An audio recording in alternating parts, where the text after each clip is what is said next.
우리 허반석 위원님의 캐치프레이즈였죠. 공포를 기회로라고 이 캐치프레이즈가 지금 눈에 띄는데 그러면 지금 공포 구간인가요, 위원님? 궁금하네요. 이걸 써주신 이 이유가. 캐치프레이즈는 7월을 시작하면서 네네. 말씀을 드렸었죠. 그리고 이제 7월이 내일이 마지막 거래일입니다. 맞습니다. 그러면 7월을 시작하면서 공포를 기회로라는 캐치프레이즈를 말씀을 드렸던 것은 결국 공포를 기회로 삼아도 된다. 공포를 기회로 삼으십시오. 라는 이야기로 받아들이신 분들은 중간중간 뾰족뾰족 내려왔던 부분에 있어서 내가 충분히 공부했고 내가 충분히 자신 있고 내가 철저하게 분석을 한 기업들에 대해서는 매수를 이어가셨을 것이다. 라고 좀 말씀을 드려보고 싶습니다. 코스피도 그렇고요. 코스닥도 그렇고요. 7월 동안에 아래로 내려왔던 구간들이 적어도 2번 내지 3번 정도는 있었습니다. 대표적으로 7월 9일이 꼽히고 있고요. 코스닥 시장은 그보다 코스피보다는 그래도 변동성이 좀 적었다라고 좀 보여지는 부분들도 있는데요. 이런 것들을 보았을 때 왜 공포를 기회로 삼을 수 있느냐에 대해서 물으신다면 결국엔 어닝, 실적과 연결해서 말씀을 드려야 될 것 같습니다. 지난해 기준 코스피 12개월 영업이익이 약 186조 원 수준이었습니다.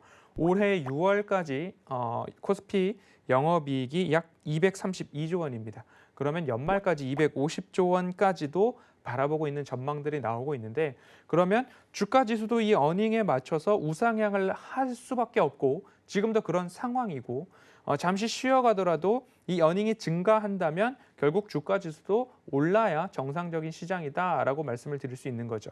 코로나19 팬데믹으로 인해서 너무 급락했던 지수들이 종목들이 모두 다 우상향을 급격하게 했습니다. 그리고 1월 11일, 2월 초까지 정점을 찍고 약 6개월 이상 횡보를 해나가고 있는 중은 결국 여기서 한 번에 더 올라가는 것보다 오히려 쉬어가는 것이 장기적 관점에서 이 증권시장 그리고 이 시장 자체의 건강함은 더 유지시키기가 좋다라고 말씀을 드릴 수 있는 거죠. 여기서 쉬지 않고 올라간다라고 한다면 차익 매물 압박이 지금도 높은데 얼마만큼 더 높아지고 변동성은 더욱더 극대화될 수 있고 오히려 유동성에 의해서 테마에 의해서 어마어마하게 더 흔들리는 장세가 나올 수 있기 때문에 오히려 7월 중간중간 이런 말씀을 좀 드렸었습니다. 이제는 비정상적인 시장에서 정상적인 시장으로 돌아오고 있는 모습들이 보입니다. 그리고 나서 이제는 테마성 장세에서 실적 장세로라는 이야기도 좀 드렸었고요.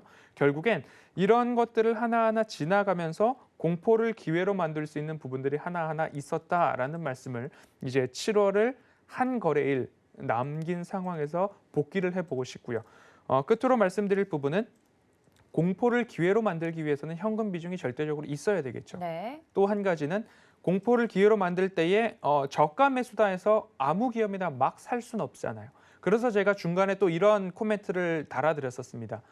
공포를 기회로 삼을 수 있는 기업도 있지만 내가 아무런 분석 없이 덜컥 매수했다가는 샀더니만 공포가 되는 기업들도 있다라고 조금씩 발전시키면서 이 7월달 시장에 대해서 좀 말씀을 드려왔습니다. 그렇기 때문에 철저한 분석과 포트폴리오 내 현금 비중 이 두 가지가 함께 충족되었을 때 공포를 기회로 만들 수 있는 7월 이었다라는 것들을 한번 복기해 보고 싶고요. 8월 시장에 대해서는 지금 1월 달부터 7월 달까지 제가 캐치프레이즈를 그래도 잘 꾸려왔다라고 하고 있는데 이 부분이 굉장히 부담으로 작용을 하고 있습니다. 네, 8월은 뭘지. 그래서 8월은 네. 뭘로 할지 오늘부터 주말 동안 굉장히 고민을 해야 머리를 되는구나. 싸매고 생각을 해서 8월 시장도 기가 막힌 캐치프레이즈를 한번 짜보려고 저도 더 노력을 해보도록 하겠습니다. 네, 이게 늘 캐치프라이즈를 정해주시다 보니까 8월엔 뭐하지? 9월엔 어떻게 될까? 그리고 그 캐치프라이즈가 어느 정도 허용 범위가 되는 그런 약간 뭐랄까요? 해석의 여지가 많은 것으로 또 정해야 되다 보니까 표현하는 방법에서도 고민이 많으실 것 같아요. 뭐 8월 생각해 두신 뭐 단어 있습니까? 공포를 기회로 투하고 싶습니다. 투. 네. 어쨌든 시즌제일 수도 있죠. 네, 그렇죠. 시장이 계속 박스권에 갇히고 왜냐하면 비슷하면. 테이퍼링 쇼크가 나올 때까지 공포는 기회로 활용을 할 수 있기 때문에 네. 재활용하는 제가 방법으로. 네. 공포의 끝은 테이퍼링 쇼크라고 네, 네. 먼저 스포를 좀 해드려야 될 것 같습니다. 그렇죠. 네. 알겠습니다. 8월 캐치프라이즈도 좀 기대가 됩니다. 말씀해 주신 것처럼 7월의 거래일도 단 하루만을 남겨두고 있기 때문에 시간이 굉장히 빠르다는 걸 또 다시 한번 체감을 하면서 7월 시장을 이겨낸 여러분들 앞으로도 어떻게 하면 좋을지 이 캐치프라이즈로 8월에도 정리를 해주신다고 하니까 우리 허반석 위원님 믿고 따라와 주시면 좋을 것 같습니다.